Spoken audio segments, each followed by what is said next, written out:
I just had a blast with the $20,000 you saved up recently after returning from a 7-day overseas trip.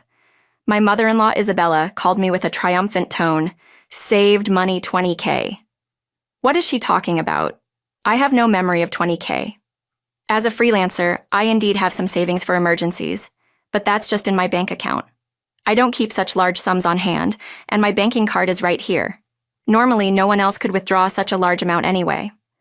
You did give it to me, so I took it from the sideboard drawer. You guys are rich, it's fine, she said.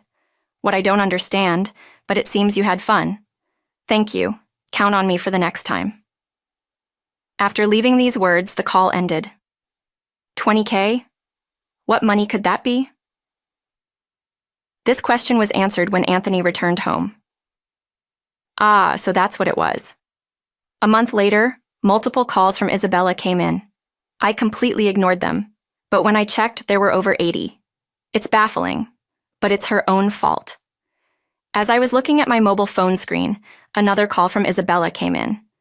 I intended to ignore it, but eventually answered due to her persistence. Hey, what do you think you're doing? What does she mean? She's reaping what she sowed. Isabella's shrill voice resounded through the room from the mobile phone speaker. My name is Scarlett. I'm a 32-year-old freelance jewelry designer. I want children, but I'm too busy with work. My husband, Anthony, is the same age as me. He originally had a corporate job, but now he supports my work as a manager. When we married, my designer work was still sparse, and we relied on Anthony's earnings. But as I approached 30, my work stabilized, and I needed management for my schedule. It looks tough. Can I help with anything? Anthony, in a decent position at his company and expected to advance, bravely quit to become my business partner. With Anthony's management, we now have deals with famous international brands. Even as a couple, we have our troubles. It's Anthony's mother, Isabella, who lives alone at his family home. Isabella believes we're living a luxurious life and often comes asking for money. You always seem to be living so lavishly. I'm jealous. As a jewelry designer, I'm often invited to new product launch parties or dinners with company executives. For me, it's part of my business activities, part of my job. But to Isabella, it seems like nothing more than leisure for us, and she demands the same lifestyle for herself. I want to throw a party for my friend soon. Can you give me some money for it? Of course, I can afford to give her money. Just because she asks, it might look glamorous, but it's costly, and there are many business obligations I can't refuse. We're not living in luxury. This is all part of our work. Dressed up beautifully, eating at expensive places. I envy you. She says this with a hint of sarcasm. Isabella just doesn't seem to understand. While I keep refusing Isabella's requests, Anthony, being her son, sometimes gives in and hands her money. If giving her a little money keeps her quiet, then it's a small price to pay, he says. For Anthony, it's easier to give her some money than to deal with her interrupting our work, but Isabella's demands only escalate. It's left both of us at our wits' end. I want a new dress for an upcoming gathering I've been invited to. Just the other day, Isabella came over and pestered Anthony. A dress? Wouldn't a 2-piece suit work? We've been asked to buy clothes before. There might be cheaper options, but what Isabella wants is certainly not cheap. It's a fancy party. Everyone will be dressed up. I can't be the only one in old clothes. Isabella makes a fuss. I think proper attire, old or new, shouldn't matter. Oh, speaking of dresses, I need a matching bag too, so I'm counting on you. With that, Isabella left. Anthony had set up a credit card in Isabella's name because of her frequent money demands, telling her to use it for her expenses. At first, she overspent and got warned by Anthony, but she showed no sign of changing. Anthony asked her to at least report before making big purchases, so she began to tell us what she would buy. But it continued like this. Once she said, I found this beautiful ring and just had to buy it. Sorry for the after-the-fact notice. And the bill was astronomical. If you're going to spend like this, can you return the card? We can't afford to pay it all. The card was in Isabella's name, but Anthony was the one paying the bills. Isabella seemed to think having the card meant she could buy endlessly. A credit card isn't a magic money dispenser. What you spend must be paid for. Since the money wasn't coming directly out of her wallet, Isabella kept using the card. So, Anthony decided to put a limit on her card spending. What the heck? I couldn't pay for my shopping the other day. Isabella stormed in, complaining. We're struggling with the payments because of your overspending. So we've lowered your monthly limit. It's still enough, right? Just because you say that, you two are still dressing up and going to fancy places. How is what I'm doing any different, Isabella? That's part of our job. If that's a job, then what I'm doing isn't any different. It's unfair that only you two get to have all the fun.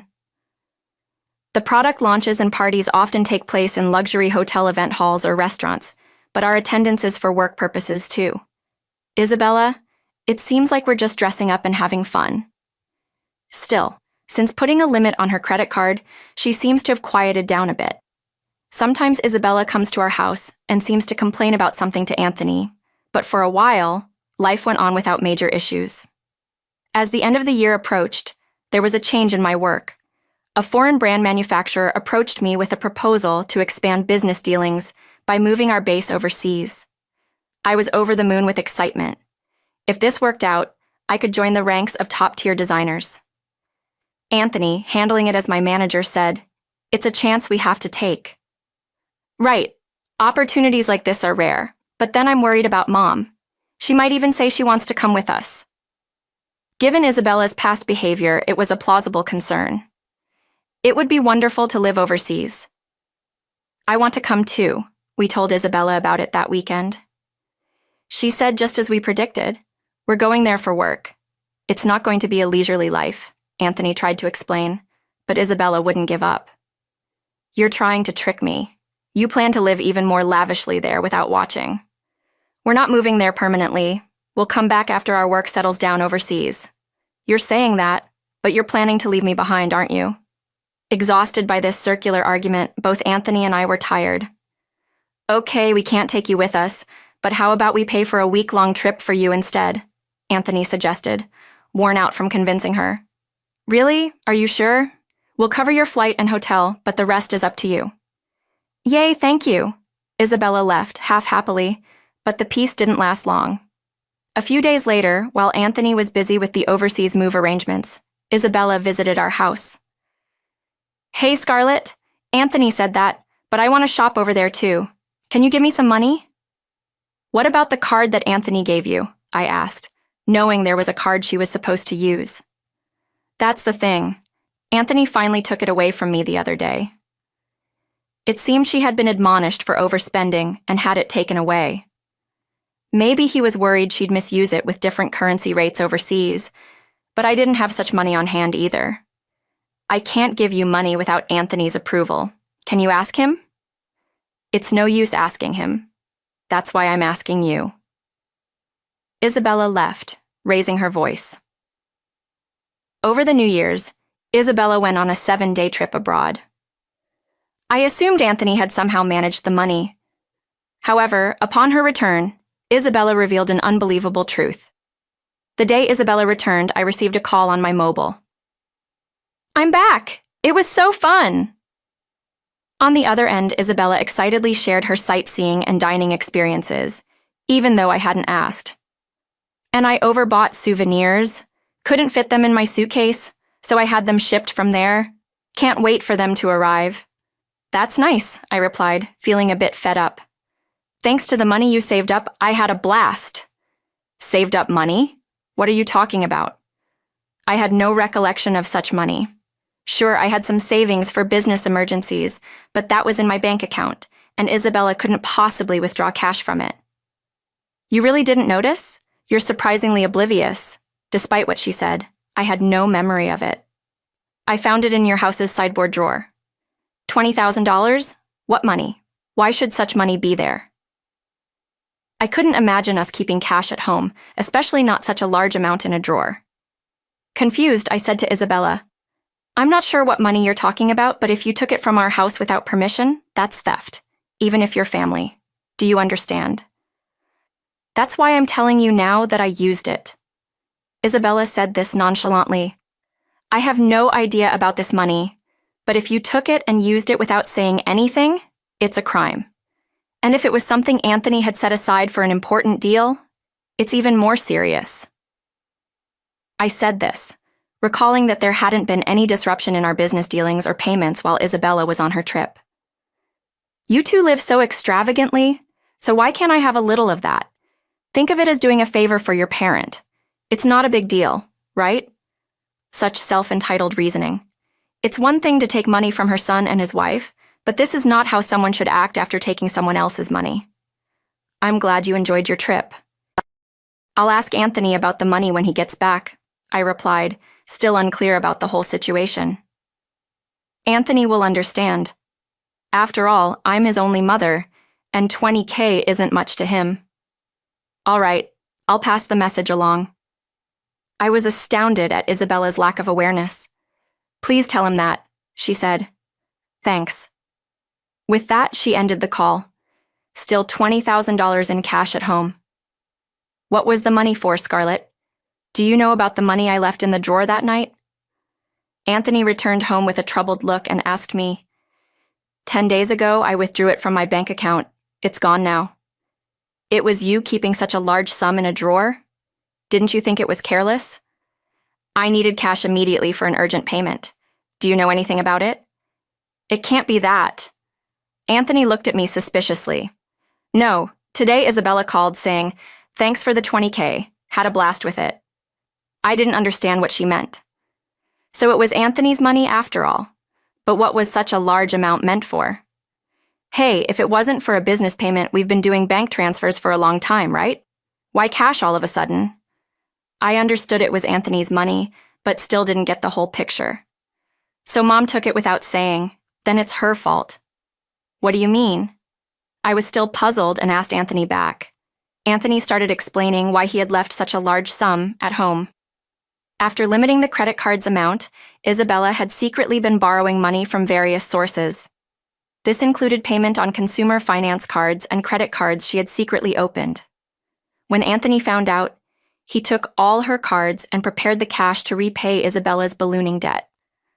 Although, if I gave her cash, she'd spend it herself, so I planned to pay the institutions directly. A bank transfer would leave a record in our accounts.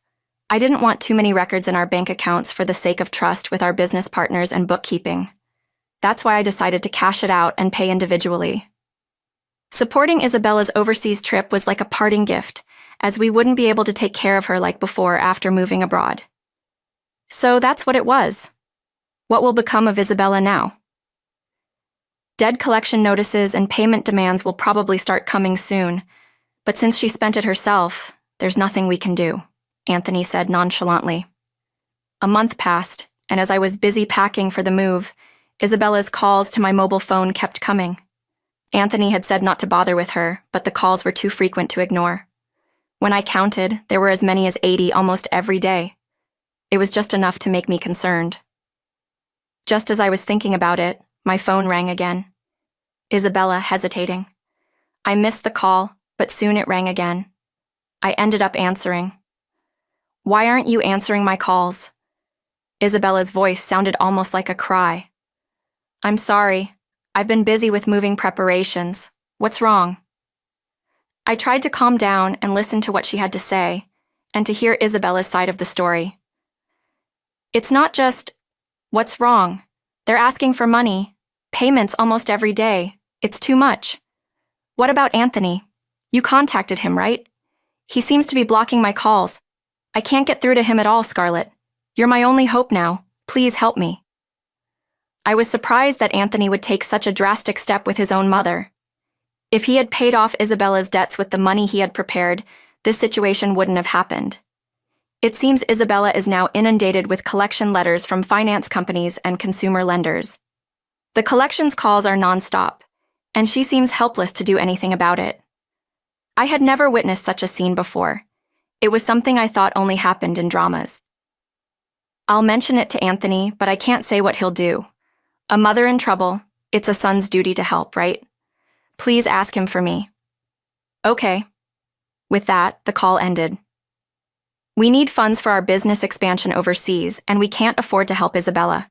Besides, it's her own fault for using the money Anthony had prepared to pay off her debts. He called. I told Anthony about the call after he returned home tired. He dismissed it coldly. I had planned to sort things out before we left, but she wasted the opportunity herself. That's true. The money was originally intended to clear Isabella's debts. She used it for a lavish trip instead, leaving no room for excuses. Despite continued calls from Isabella, I set her number to block, just like Anthony, though I wished I could help her. Being Anthony's mother, there's nothing I can do if he's decided to ignore her. Meanwhile, the day of our move overseas was drawing closer. I had to finish packing. As I looked around the still-cluttered room, I thought, apparently Isabella ended up selling her house to pay off her debts. In addition to the $20,000 that Anthony had intended to repay, she seemed to have hidden more debts. The amount was so large that even after selling her land and house, she couldn't pay it all off. The total balance was unimaginable. "Hey, our family home, it's gone. Are you okay with that?" "How can I be okay? But there's nothing we can do." Anthony looked somewhat sad. Losing the house where one grew up must feel like a great loss. Having lost my parents' house early, I understood the loneliness of losing one's family. But unlike me, Anthony lost his place to return to because of his living mother. I can't even imagine how that feels. Isabella is now living in a cheap apartment, struggling to repay the remaining debts with her part-time job. At her age, it must be hard to find work. I feel a bit of sympathy for her. However, the consequences of her own spending led to this, so she's to blame. Even for the elderly, they must take responsibility for their actions. My business is going well overseas, and the move has brought more inquiries from other brands. I'm getting offers from unexpected places, something I couldn't have imagined back home. It's all very appreciated, but I'm so busy I barely have time to sleep. Despite being overseas, I don't have the time to explore. Anthony is also a busy man in everything. At this rate, having children is still a distant thought. I ponder this as I gaze at the foreign cityscape outside the window.